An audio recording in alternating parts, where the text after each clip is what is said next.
Fun fact, for anyone that's like having trouble like hearing their own voice or just focusing in general when they're about to record something, what I usually do is I distract myself. Like right now I'm playing fucking Bloons Tower Defense in the background. It helps so much. It helps so much.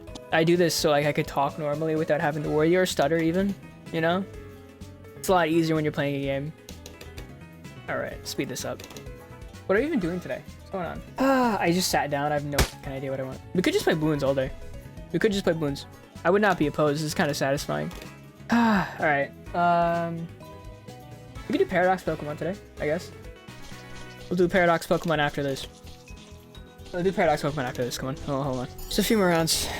Just a few more rounds. A few more rounds and then we'll get to the rating Paradox Pokemon, whatever.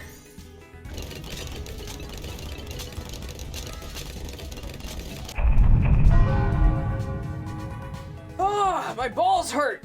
Oh, dude, it's like, what time is it? It's 2 p.m.? Holy shit! I was supposed to record this like a week ago, and I totally forgot. By this moment, we were at like, what, 700? At this moment, we're definitely over 1K right now, 1K subs, and it's insane. Also, I want to preface, there's probably a bunch of new people here. Hey, how you doing? I have major social anxiety. I kind of just use this camera so I can normalize talking and being comfortable talking with people or at people. It's very difficult.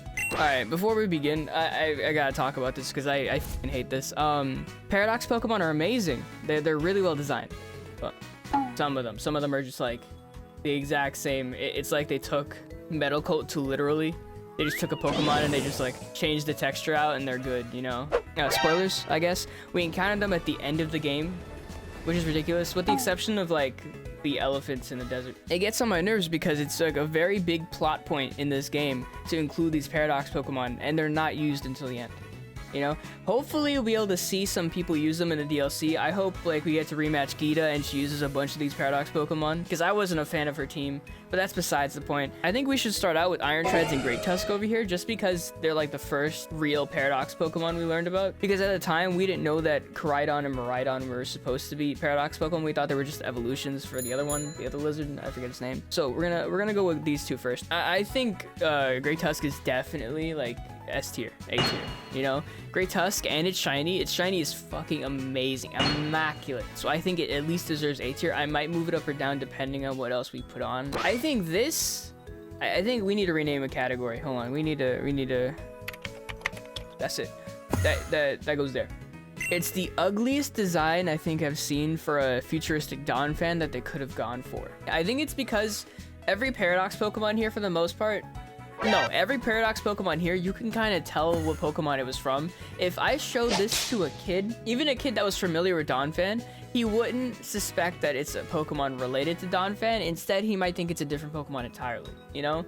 It doesn't look like it's the same. If you've seen the differences in Scarlet and Violet, you know that the Titan in the desert is supposed to be either Great Tusk or Iron Treads, right?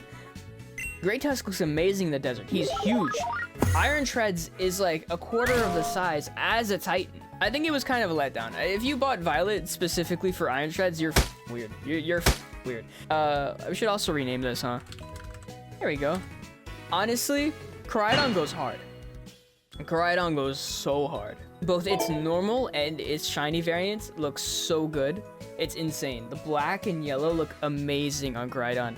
Miraidon, funny enough, I'm gonna put it here just because I think Cyclizar is better. I don't know. If you're a fan of this Dyson Airab looking, like I don't know what to tell you. It's really difficult to rate these properly though because I'm biased. I've come from a long line of Pokemon where I've seen legendaries growing up that were huge and gods, and even when they weren't gods, they had amazing power, and even when they didn't have amazing power, they were massive. You know, they were huge.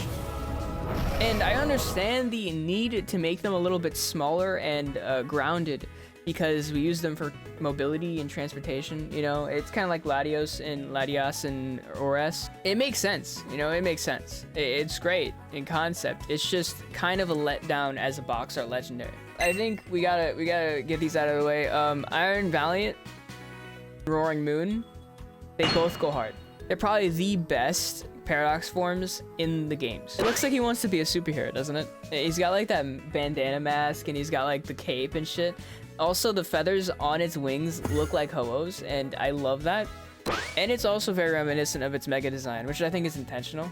giving Wally Mega Gallade was so crazy to me. I did not realize they gave Gallade a Mega Evolution until I fought Wally at the end of Oras for the first time. So Iron Valiant took a really big impression on me. It still wasn't enough for me to want to buy Violet just because of everything else that came with it. Iron Moth, but anyway, both of these go hard, top tier. I think they're better than Koraidon 100%. Next up we have Brubonnet, Among Us. I think you might hate me for this, but he should not exist. It was such an interesting take. Honestly, no. I'll retract that statement. I put him in Original was better. Just because he's not as bad as some other Pokemon here. You know, if they were gonna go for it, I think they should have gone for a Hisuian Pokeball design for him, kind of similar to the Voltorb treatment we got in Arceus, just because it's a past Paradox Pokemon. I'm a big fan of Fluttermane, but I got my reasons to skip it, so we're gonna skip it for now. Iron Jugulis should not exist. First of all, I don't understand why we needed a dragon type for Violet after having Iron Thorns. I know Salamence and Tyranitar are very different typings and very different Pokemon, but I hold Tyranitar in the same regard I hold Salamence. I used to hold Hydreigon in the same value as well until I saw this. What the f is this? This guy? Even this guy right here, he's better. Even this guy's better. He's all right. For Iron Jugulis, it's like someone just reapplied different textures to Hydreigon, which is terrible. It's a terrible design, and it's something that you see in a lot of the future Paradox Pokemon in general. I kind of dislike how uncreative they got, especially with seeing how creative they got with the past Pokemon, like even the Magneton, which no one likes for some reason. I think the main issue I see with the Paradox Pokemon, which is why their designs kind of look lackluster for some of them, is it's kind of difficult to redesign something, like especially like a beloved original Pokemon that people love, and not f it up. Like with Iron Moth, I don't think they could have done that any differently to like equally represent Volcarona and future Essence in a Pokemon design. I don't think that could have changed much. I do think they could have done a better job on the shiny, but like we're not talking about that. That being said, Pokemon like that look drastically different, like Magneton, look amazing and are amazing in design. Now I'm putting it right below Goes Hard just because design-wise it's amazing. People hate this Pokemon. People dislike Magneton so much. And honestly, I agree. It is a terrible Pokemon. I think my running issue with some of these Pokemon is that they didn't use the fully evolved form. And I get it for like Pokemon like Jigglypuff. Jigglypuff is more, with the exception of people who played Pokemon Mystery Dungeon, and if you did, I love you. But Jigglypuff is a lot more iconic than Wigglytuff. So I understand including Jigglypuff instead. Fluttermane, Magneton, I don't really get why they were put in instead of their alternates. I think these two kind of share that issue where I think the original was better for sure. Iron Hands is pretty alright. Iron Hands is pretty alright. I think Iron Moth kind of fits in original was better. No disrespect to Iron Moth or people who love Iron Moth. Slitherwing is better. Let's just be honest, Slitherwing is better. I don't know why you would even argue that. But, you know, for the people who love Iron Moth, design-wise, I think Volcarona had a higher impact on me than this thing will ever. That being said, I got similar issues with the Tyranitar, but at the same time, I love T-Tar. Original was better. Tyranitar's original was better, but I'll put him at the front just because Iron Thorns hits so hard. I love him. Screamtail was alright. Screamtail was great. I think Screamtail was a pretty good Paradox Pokemon. It's definitely not as good as Great Tusk. It's not as used. I think move pool differences from Jigglypuff are too similar as well.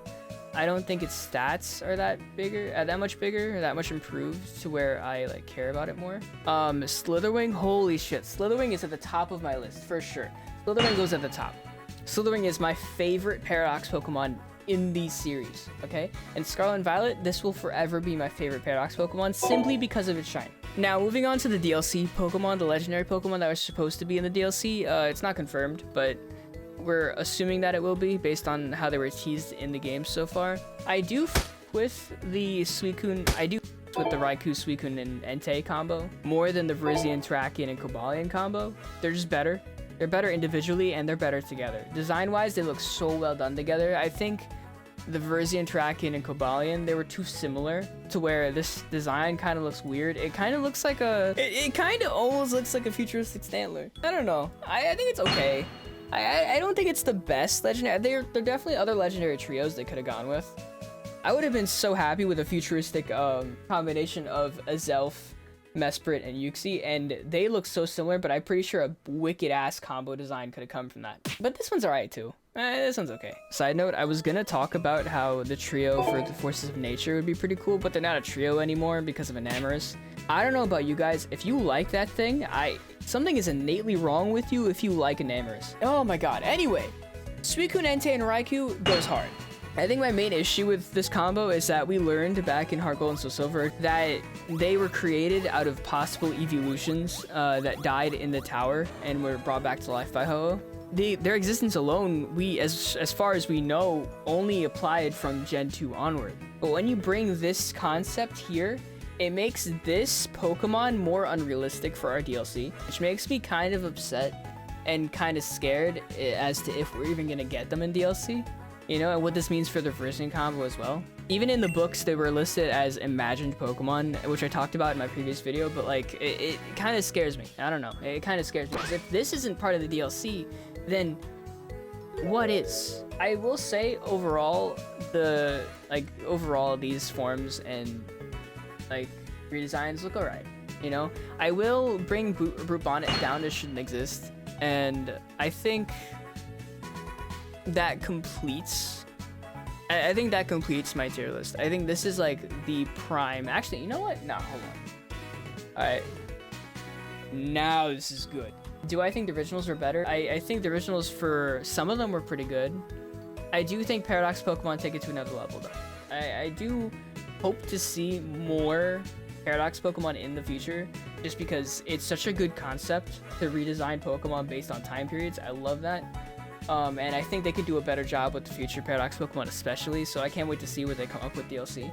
Speaking of, while we're waiting for the DLC, Bubbly Boy on Instagram, if you don't know who he is, he makes a lot of unofficial Pokemon concept art, and he's actually been working on Paradox Pokemon concepts recently, and they look amazing. For example, when I saw this, I got so upset that we didn't see this type of design concept for the Paradox Pokemon for Delibird. And on top of that, it makes so much more sense. It being designed after Krampus makes so much more sense than the Iron Bundle that we got. I dislike they didn't go this route. A lot of Bubbly Boy's concept art for Paradox Pokemon here is amazing, but I wanted to focus on a few that I saw earlier that I really love. This one especially, Iron Hunter, the Paradox Pokemon for Zangoose. I love this so much. Zangoose is in Pokemon Scarlet and Violet. It's so upsetting that they didn't even think to make a variant out of this, and instead we got Iron Jugular. I also do love that like his arm is just a Viper. That's so clean, especially with the rivalry that they got going on. Also, this kind of just shows that to be like a future Pokemon, you don't need to like put a metal coat on it or like change the textures up to be more futuristic. You can just like add different designs into a core concept of a Pokemon design and make it look good without having to overdo it to sell the futuristic era of it. This Charizard as well, Burning Worm, it looks amazing. I don't think this would pass as a Paradox Pokemon. Its concept is really nice though. I do love that he has the flames in replacement of his wings and the long neck. It is a very good change for Charizard. That being said, Charizard has a lot of redesigns and different forms already. All in all, comment down below what you think about Paradox Pokemon, and also what type of Pokemon you want to see in the DLC for Paradox forms, because I am actually interested to see what you come up with. And if you enjoyed, please like the video and consider subscribing. It's free and it supports me a lot. I appreciate it. Also, before we leave, thank you guys for 1K. We definitely hit 1K by now. If we haven't, this is kind of awkward. This conversation is kind of weird. The growth has been insane though, so I have no doubt that we probably reached 1K by now. Thank you all for 1K. I appreciate it. It means a lot. It's so cool. If you're seeing this Friday or before Friday, like I plan to put this out, I'm probably live on Twitch right now playing a Pokemon game. I have no fucking idea. Honestly, I probably play whatever I want. I'm probably playing Overwatch 2 right now, to be honest. That being said, go check me out, twitch.tv/Ranakumo. It's a fun time. I am a crazy crackhead of a person, and we have a lot of laughs. Other than that, I think I'm done. See you guys next time. Peace.